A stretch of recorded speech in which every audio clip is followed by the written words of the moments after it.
Question number 7 में देखते हैं, two spherical planets P and Q have same uniform density and masses MP and MQ। दोनों का density same है लेकिन मासेस अलग है, तो उनका रेडियस अलग अलग होगा।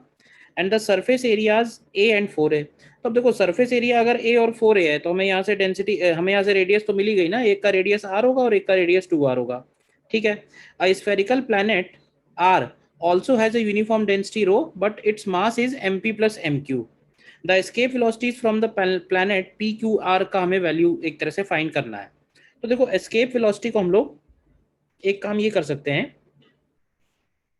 एस्केप वेलोसिटी का जो फॉर्मूला है वैसे तो लिखते हैं इसको हम अंडर रूट ऑफ 2GM/R के इक्वल, सरफेस से अगर लिखना है, बट यहाँ पे सबका डेंसिटी सेम है।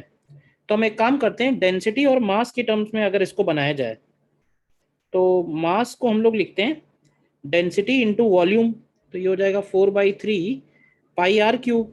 तो अगर यहाँ से हम r का वैल्यू निकालें तो ध्यान से देखो r का वैल्यू m अपॉन, या प्रोपोर्शनलिटी लिखें सिर्फ, तो ये m upon rho to the power 1/3 बनेगा।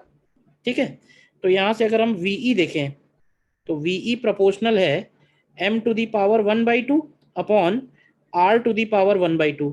तो ये वैल्यू निकल के आएगी, ध्यान से देखो, r टू दी पावर अगर 1/2 कर देंगे तो ये m पावर 1/2 अपॉन नीचे हो जाएगा m पावर 1/2 और 1/3, तो ये बन जाएगा 1/6, और डेंसिटी टू दी पावर 1/3 ऊपर आ जाएगा।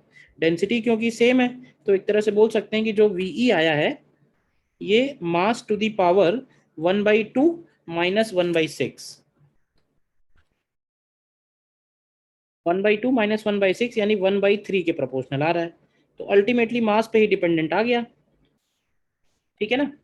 तो प्लैनेट आर के लिए, प्लैनेट आर के लिए जो मास है, देखो प्लैनेट पी का मास अगर हम लोग m ले लेंगे तो प्लैनेट क्यू का जो मास होगा, अब ध्यान से देखो रेडियस उसका डबल है, तो अगर रेडियस डबल है तो वॉल्यूम इसका 8 टाइम्स हो जाएगा, तो ये 8 टाइम्स m बनेगा।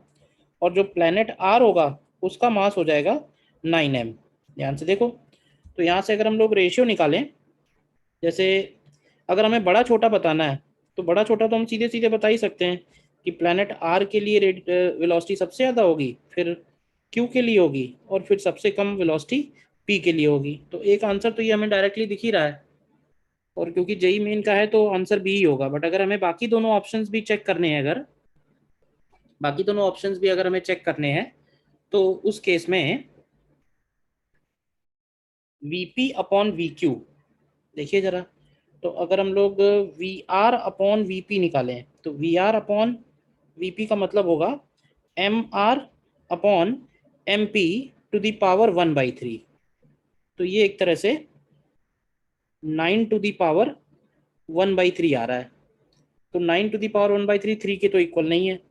इसी तरह से अगर हम VP अपॉन VQ निकालते हैं तो ये हो जाएगा m upon 8m to the power 1/3। तो ध्यान से देखो ये 1/2 आ रहा है, यानी कि इसमें डी ऑप्शन भी करेक्ट आ रहा है। ठीक है ना। तो हो सकता है कि कुछ करेक्शन रहा हो पेपर में, तो दोनों ऑप्शन करेक्ट होंगे। ठीक है ना।